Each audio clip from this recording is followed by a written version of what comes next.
সত্যি তোরা যে আসবি আমি ভাবতেই পারিনি। কেন ভাবতে পারিসনি কেন? আমাদের কি বন্ধু ভাবিস না? আরে না না, তা কেন, বন্ধু ভাববো না কেন?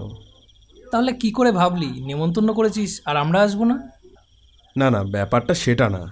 আসলে তোরা সবাই তো শহরের ছেলে, এত দূরে আমাদের গ্রামের বাড়িতে অনুষ্ঠান, তাই একটু সংশয় ছিল আর কি।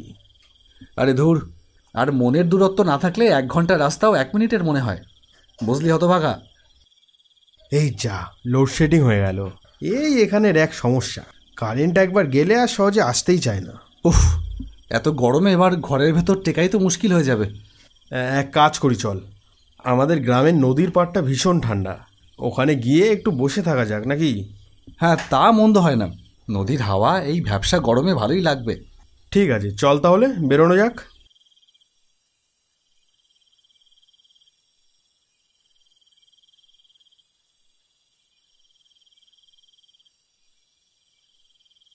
বাহ, দুর্দান্ত! এত সুন্দর পরিবেশ কলকাতায় থেকে আমরা কল্পনা তো আনতে পারি না। আমরা তো গরমকালে মাঝে মাঝে সারা রাত এখানেই কাটিয়ে দিই, ফুরফুরে হাওয়ায় ঘুমটা দারুণ হয়। ওই দেখ, অবিনাশ দাদু চেম্বার করে ফিরছে।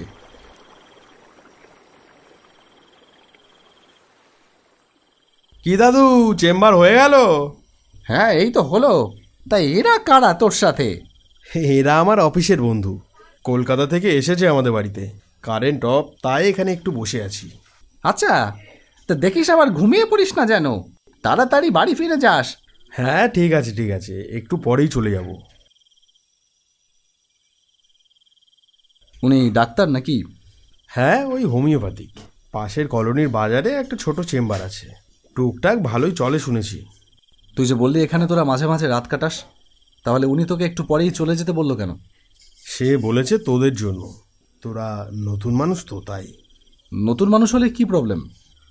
ওসব বাদ দে না, তারপর বল, ওদিকে তমসের খবর কি? অ্যাকসেপ্ট করলো নাকি ঝুলিয়ে রাখলো এখনো?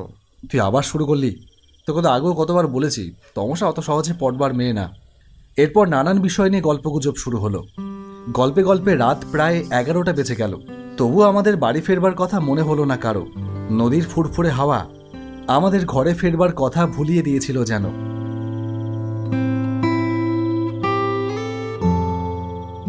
বেশ কিছুক্ষণ পরে অমিত বলল, এবার ফেরা যাক নাকি?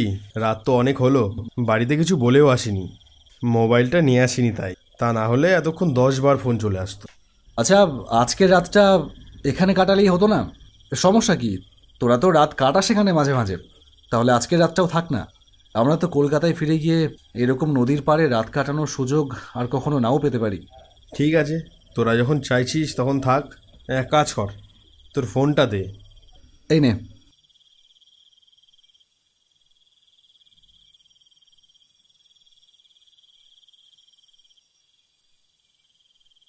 হ্যালো মা।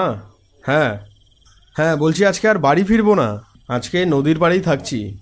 না না, তোমাকে চিন্তা করতে হবে না একদম, আমরা সবাই আছি তো, ভোর হলেই চলে আসবো। আরে না না, ওসব নিয়ে ভাবতে হবে না, রাখছি।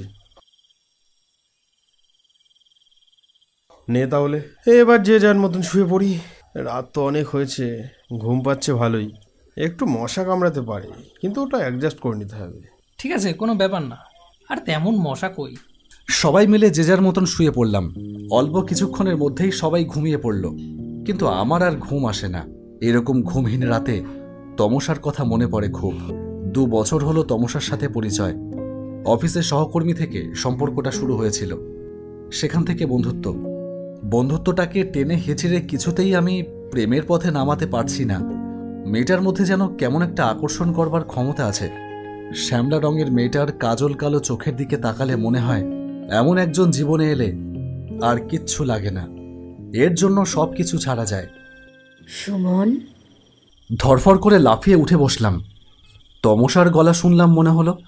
সামনে চোখ যেতেই দেখলাম, হ্যাঁ, তমসাই তো দাঁড়িয়ে আছে আমার সামনে, মাত্র কয়েক হাত দূরে। উঠে দাঁড়িয়ে বললাম, তমসা, তুমি এখানে এখন? আমার কথাই ভাবছিলে তাই না? হ্যাঁ, তুমি কি করে জানলে? ও, আমি সব জানতে পারি, তুমি এসব বুঝবে না। তুমি আমার কথা ভাবছিলে বলেই তো আমি চলে এলাম। আমার কি হলো জানি না, হঠাৎ আমার জাগ্রত যুক্তিবোধ যেন ঘুমিয়ে পড়ল।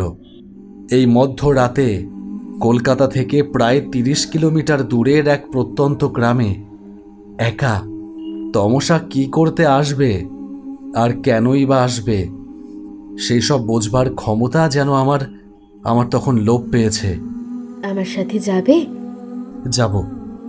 তাহলে চলো, উঠে এসো।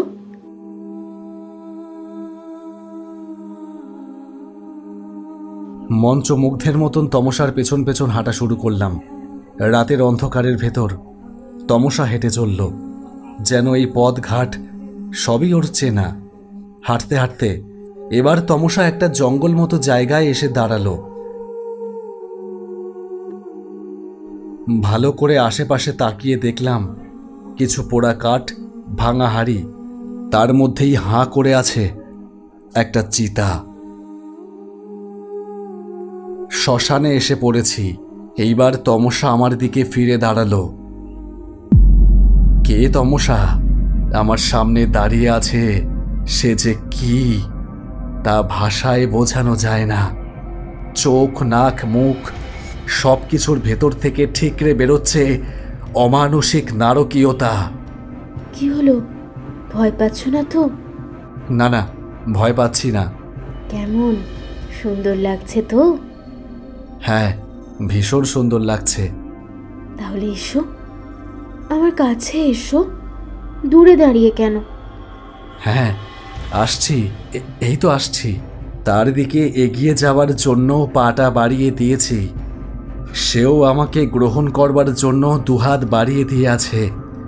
হঠাৎ এমন সময় কোত্থেকে একটা কি এসে আমার মাথায় সজোরে আঘাত করলো। আহ! আমি ছিটকে মাটিতে পড়ে গিয়েই জ্ঞান হারালাম।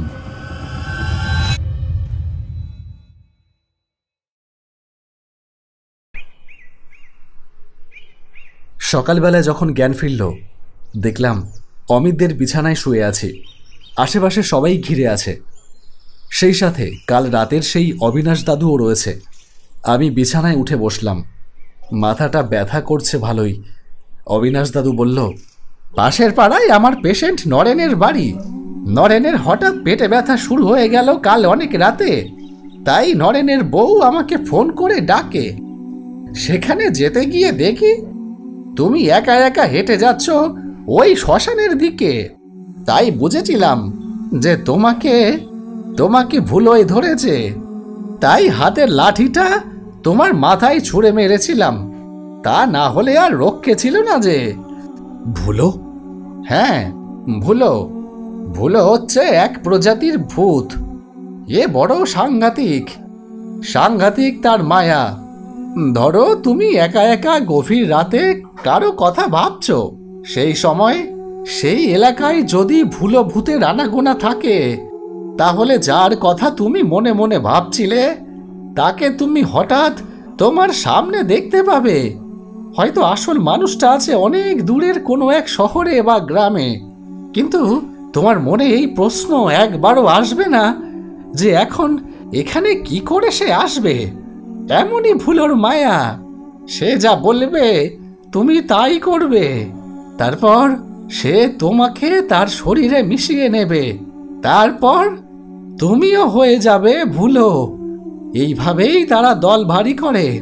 আমাদের গ্রামের ওই দক্ষিণ দিকের নদীর পাড়ে ভুলো ভূত আছে।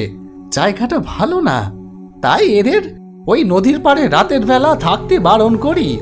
তা কে শোনে কার কথা? সবাই চাকরি বাকরি করা শিক্ষিত ছেলে। এসব কুসংস্কার বলে উড়িয়ে দেয়। কুসংস্কার যে নয় তা তুমি আশা করি বুঝেছ। রাতের কিছুই আমার মনে নেই, শুধু এইটুকু মনে আছে আমি কিছু একটা অনুসরণ করে হাঁটা শুরু করেছিলাম, আর মাথায় কিসের যেন আঘাত লেগেছিল। আর কিছু মনে নেই। কিন্তু এই বৃদ্ধের কথা আমি অবিশ্বাস করতে পারলাম না। হয়তো সত্যিই আমাকে ভুলোই ধরেছিল।